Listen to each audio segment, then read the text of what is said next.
It's 5 to 8. We're getting a lot of messages from you about this early retirement story. This one is typical. This is Jay, who says white-collar workers should retire later. My son's 35, he's a bricklayer, and his shoulder and back are ruined. He'll never last until 68 doing such hard manual work. It's not fair.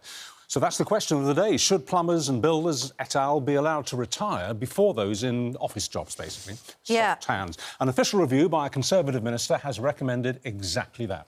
Baroness Neville Rolfe says the government should look at changing the rules to allow people in physically demanding roles to claim their state pension earlier than those who work behind a desk. So she says it's a fair plan, as manual work results in poorer health. Well, we're joined now by broadcaster and bricklayer Craig Phillips, who believes that labourers should receive their state pension earlier than people like you and me, Kate, and businesswoman Alison, Edgar, who says that everybody should be able to claim at exactly the same age. I'm not sure what I think about this, so you make the case for what the government's proposing. I do, absolutely. We've been in the building industry all of my life. I knew from a young age, when I was probably about 18 and 19, the wear and tear it was taking physically on your muscles, your bones, How old are you now? 51, 52 in October. What state are you in now? And I've got aches and pains, yeah. I don't do as much heavy work as I used to.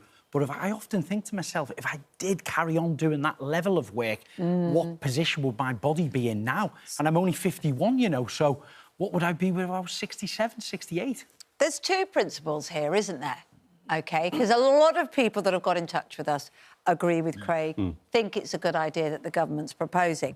And one is the fact that if you have gone to university or some form of, you know, graduate training, then you're likely to have not started work as young. People who work in manual jobs often go in at 16, 17, 18 at the absolute latest, and they get stuck in and they're doing that manual work for a longer time.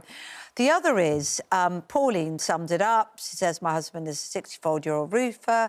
He carried 300-pound rolls of lead last week. He's struggling. It's very easy to feel comfortable with an increased retirement age when the heaviest thing you lift is a briefcase. Ooh, I completely disagree with Craig, because part of this, if we look, there's a huge skills gap. So we look at the doctors, the pension was uncapped because we want doctors to work longer. But if there's nobody to build hospitals or there's nobody to build things because they're retiring early, then we can't do that. That is unsustainable. And I do believe, yeah, I agree with Craig, yes, it is manual, it is hard, but people have a choice of which career path they choose. And people might start working later, but they're actually paying for that through their university fees. So I think education is work. I think white-collar work is actually work as well. But if we look, I think the situation is that if you look at the education system, I believe it starts when children are young, because the trades is not seen as a desirable profession. And if we look that if there'll be careers offices around the country that go, oh, you could probably do better than the trades. And I think that's the fundamental issue. And some office workers have nervous breakdowns, attitude. don't they? Some office workers have nervous breakdowns, don't they, because of the stress of office life. Ergonomics. So we look now, burnout is a thing, mental health, stress. So I think that each career path has got its own challenges. And I think if you do look at ergonomics, if we look specifically now, people are working from home, actually they struggle with their posture, their backs and other things as well. What about white-collar burnout?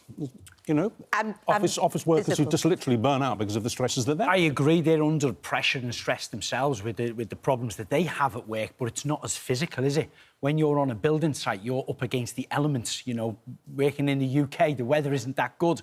You're getting cold and damp and you're lifting a lot more things. When I recently built my house, you know, we're digging out trenches. I was in and out that muddy trenches, pouring concrete and cement in there and levelling out. I was coming home and I was physically, my body felt battered.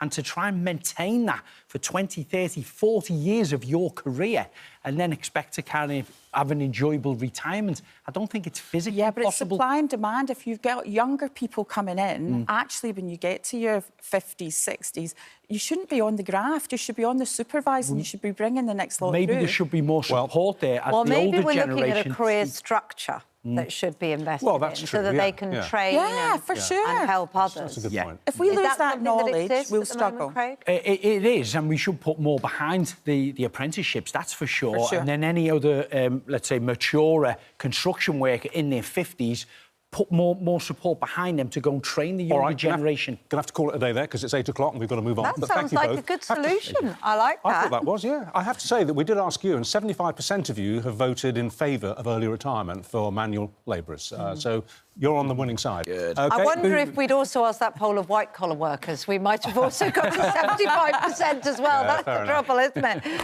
But thank you for all your views. It's very interesting. It's something I'm sure we'll come back to.